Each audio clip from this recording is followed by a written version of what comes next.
Assalamualaikum warahmatullahi wabarakatuh. Nama saya Firda Zairatus Soimah dari Prodi PAI Fakultas Tarbiyah kelas 3B. Di sini saya akan menjelaskan tentang CTL atau model pembelajaran Contextual Teaching and Learning. Yang dimaksud dengan CTL itu atau apakah yang dimaksud dengan model pembelajaran Teaching and Learning? Atau kontekstual itu berasal dari kata konteks yang berarti hubungan, konteks, suasana, dan keadaan atau konteks. Dan Contextual Teaching and Learning atau CTL sendiri itu adalah suatu pendekatan pembelajaran yang menekankan kepada proses keterlibatan siswa secara penuh untuk bisa menemukan materi yang dipelajari dan menghubungkannya dengan situasi kehidupan nyata, sehingga hal tersebut bisa mendorong siswa untuk bisa menerapkannya dalam kehidupan sehari-hari mereka. Nah, kalau dari pengertiannya sendiri sebenarnya banyak sekali perbedaan pengertian menurut para ahli. Di antaranya yaitu seperti menurut Nur Hadi dalam Sugianto 2007, CTL atau Contextual Teaching and Learning itu adalah suatu konsep belajar yang mendorong guru untuk menghubungkan antara materi yang diajarkan dan situasi dunia nyata siswa.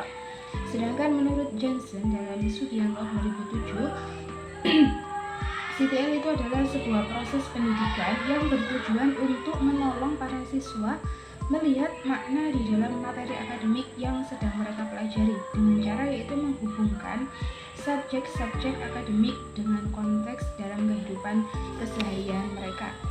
Dan menurut Komalasari 2012, model pembelajaran learning Contextual Teaching and Learning atau CTL ini merupakan suatu model pembelajaran yang memberikan fasilitas kegiatan belajar peserta didik untuk mencari, mengelola, dan menemukan pengalaman belajar yang lebih bersifat konkret dan mengaitkan dengan kehidupan nyata peserta didik tersebut. Nah, berdasarkan pendapat para ahli tadi itu, maka dapat disimpulkan jadi bahwa CTL atau Contextual Teaching and Learning itu adalah konsep belajar yang membantu guru mengaitkan antara materi yang diajarkannya dengan situasi di dunia nyata siswa dan mendorong siswa membuat hubungan antara pengetahuan yang dimilikinya dengan penerapan dalam kehidupan sehari.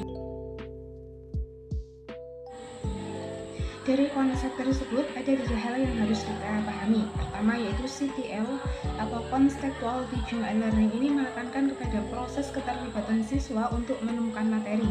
Artinya proses belajar itu diorientasikan pada proses pengalaman secara langsung. Sedangkan proses belajar dalam konteks CTL ini tidak mengharapkan agar siswa hanya menerima pelajaran, akan tetapi proses mencari dan menemukan sendiri materi pelajaran tersebut. Kemudian yang kedua, CTL ini mendorong agar siswa itu dapat menemukan hubungan antara materi yang dipelajari dengan situasi kehidupan nyata. Artinya, siswa itu dituntut untuk bisa menangkap hubungan antara pengalaman belajar di sekolah dengan di kehidupan nyata mereka.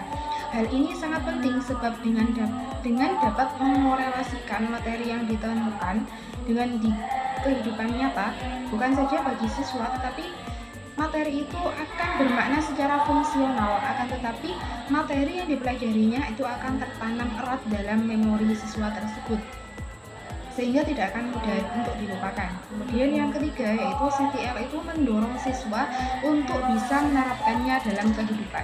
Artinya, CTL itu bukan hanya mengharapkan siswa dapat memahami materi yang dipelajarinya, akan tetapi bagaimana materi pelajaran itu bisa mewarnai perilaku siswa tersebut di kehidupan sehari-hari mereka. Dalam pembelajaran CTL ini, siswa juga bukan hanya sekedar mendapatkan dan mencatat, tetapi belajar adalah proses pengalaman secara langsung. Jadi melalui pengalaman itu diharapkan perkembangan siswa itu terjadi secara utuh yang tidak hanya berkembang dalam aspek kognitif saja, tetapi juga aspek afektif dan juga psikomotor mereka. Selain itu, materi pelajaran dalam konteks CTL ini bukan hanya ditumpuk di otak dan kemudian dilupakan, akan tetapi segala bekal mereka dalam mengarungi kehidupan nyata mereka. Untuk munculnya model pendekatan kontekstual dalam kegiatan pembelajaran ini tidak lain dari pandangan konstruktivisme. Seperti yang diungkapkan oleh Agus Supriyono, bahwa asumsi penting dari konstruktivisme ini adalah situated cognition atau kondisi yang ditempatkan. Konsep ini mengacu pada ide bahwa pemikiran itu selalu ditempatkan atau disituasikan dalam konteks sosial dan fisik, bukan dalam pikiran seseorang. Pengetahuan ini diletakkan dan dihubungkan dengan konteks di mana pengetahuan tersebut dikembangkan. Schaubern mengatakan bahwa konstruktivisme itu bersifat kontekstual. Berdasarkan pemikiran-pemikiran itu, maka pembelajaran harus diciptakan semirip mungkin dengan situasi di dunia nyata. Di samping itu, munculnya pembelajaran kontekstual ini juga dilatar belakangi oleh rendahnya kualitas keluaran atau hasil pembelajaran yang ditandai dengan ketidakmampuan sebagian besar siswa untuk menghubungkan dan mengaitkan materi yang telah mereka dapatkan di bangku sekolah dengan bagaimana pemanfaatannya dalam kehidupan mereka sehari-hari. Hal ini tidak lain karena pemahaman konsep yang mereka peroleh itu hanyalah merupakan sesuatu yang bersifat abstrak.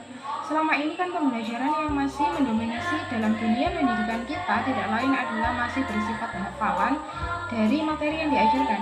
Ditambah lagi dengan kurangnya pemahaman atau pengertian yang lebih mendalam yang nantinya bisa mereka gunakan dan diterapkan ketika berhadapan dengan situasi nyata dalam kehidupan. Kemudian untuk tokoh-tokoh dari model pembelajaran CTL atau Contextual Teaching and Learning ini adalah seperti yang diungkapkan oleh Luqmanul Hakim, bahwa pembelajaran kontekstual itu pada awalnya dikembangkan oleh John Dewey dari pengalaman pembelajaran tradisionalnya. Pada tahun 1918, John Dewey ini merumuskan kurikulum dan metodologi pembelajaran yang berkaitan dengan pengalaman dan minat siswa. Jadi siswa itu akan belajar dengan baik jika yang dipelajarinya terkait dengan pengetahuan dan kegiatan yang telah diketahuinya dan terjadi di sekelilingnya. Model pembelajaran Contextual Teaching and Learning ini atau kontekstual pertama kali ini ditemukan oleh John Dewey oleh seorang ahli pendidikan yang mana dia itu adalah seorang yang berkewarganegaraan Amerika Serikat pada sekitar tahun 1916.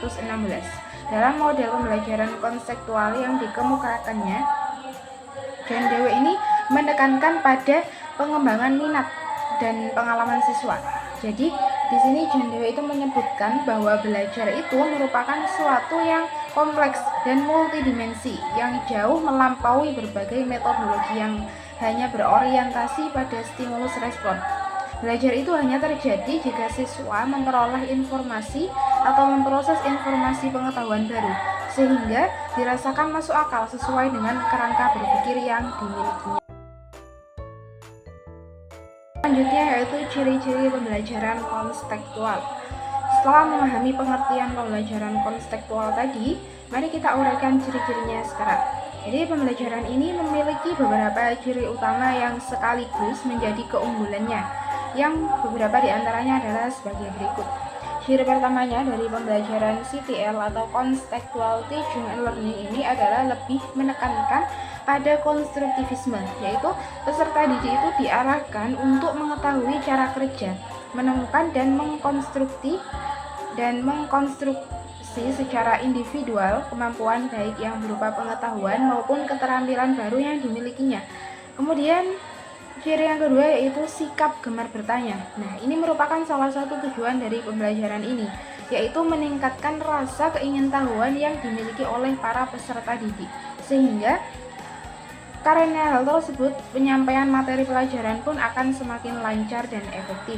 Kemudian ciri yang ketiga yaitu pada pembelajaran kontekstual ini, para peserta didik itu bukan hanya dituntut untuk dapat mengingat pengetahuan yang berdasarkan fakta-fakta yang dipelajarinya saja, tetapi lebih dari itu, mereka juga diarahkan untuk menemukan hal-hal baru yang lainnya. Kemudian, kalau menurut Fathur Rahman 2012, ciri-ciri pembelajaran kontekstual ini ditandai dengan beberapa karakteristik, yaitu sebagai berikut. Yang pertama yaitu pembelajaran bermakna, pemahaman, relevansi, dan penilaian pribadi, sangat terkait dengan kepentingan peserta didik dan mempelajari isi materi pembelajaran. Kemudian yang kedua, penerapan pengetahuan. Kemampuan peserta didik untuk memahami apa yang dipelajari dan diterapkan di dalam tatanan kehidupan dan fungsi di masa sekarang atau di masa yang akan datang. Kemudian yang ketiga itu berpikir tingkat tinggi. Jadi peserta didik itu diwajibkan untuk memanfaatkan berpikir kreatif dalam pengumpulan data, pemahaman suatu isu, dan pemecahan suatu masalah.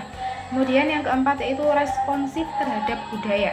Jadi guru itu harus memahami dan menghargai nilai kepercayaan dan kebiasaan peserta didiknya, teman, pendidik dan masyarakat di mana dia mendapatkan pendidikan. Kemudian yang kelima yaitu penilaian autentik. Penggunaan berbagai penilaian, misalnya penilaian tugas terstruktur, kegiatan peserta didik, penggunaan portofolio dan sebagainya. Ini akan merelevansikan hasil besar ke yang sesungguhnya. Adapun menurut Musrich 2009, pembelajaran konseptual ini memiliki beberapa prinsip yang disingkat dengan istilah REACH, yaitu sebagai berikut. Yang pertama yaitu relasi, adalah bentuk belajar dalam konteks kehidupan nyata atau pengalaman nyata. Pembelajaran harus digunakan untuk menghubungkan situasi sehari-hari dengan informasi baru untuk dipahami atau diproblema untuk dipecahkan. Kemudian yang kedua yaitu ekspresi, adalah belajar dalam konteks eksplorasi, penemuan, dan penciptaan. Ini berarti bahwa pengetahuan yang diperoleh siswa melalui pembelajaran yang mengedepankan proses berpikir kritis lewat siklus inquiry. Kemudian yang ketiga yaitu playing, adalah belajar dalam bentuk penerapan hasil belajar ke dalam penggunaan dan kebutuhan praktis. Dalam praktiknya, siswa menerapkan konsep dan informasi ke dalam kebutuhan kehidupan yang mendatang.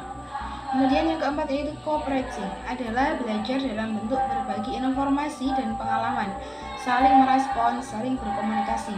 Bentuk ini tidak hanya membantu siswa dalam belajar materi saja, tetapi juga konsisten dalam penekanan belajar konseptual dalam kehidupan nyata mereka. Dalam kehidupan nyata, siswa ini akan menjadi warga yang hidup berdampingan dan berkomunikasi dengan warga yang lain. Kemudian yang kelima, is transferring, adalah kegiatan belajar dalam bentuk menempatkan pengetahuan-pengalaman berdasarkan konsep baru untuk mendapatkan pengetahuan dan pengalaman belajar yang baru juga. Jadi, bisa disimpulkan bahwa pembelajaran konseptual ini adalah suatu pendekatan pembelajaran yang dimulai dengan mengambil, mensimulasikan, menceritakan, berdialog, bertanya jawab atau berdiskusi pada kejadian dunia nyata di kehidupan sehari-hari yang dialami oleh siswa. Maksudnya, saat kegiatan berlangsung, peserta didik itu seolah bisa merasakan dan melihat langsung aplikasi nyata materi yang sedang mereka pelajari. Dan pembelajaran konseptual teaching and learning ini sangat tepat untuk diterapkan karena dapat menekankan aktivitas berpikir siswa secara penuh, baik secara fisik maupun mental. Dan pembelajaran konseptual ini juga bisa menjadikan siswa belajar bukan dengan menghafal, melainkan proses pengalaman dalam kehidupan nyata. Baik, cukup sekian presentasi pada materi kali ini yang bisa saya sampaikan. Kurang lebihnya mohon maaf. Wassalamualaikum warahmatullahi wabarakatuh.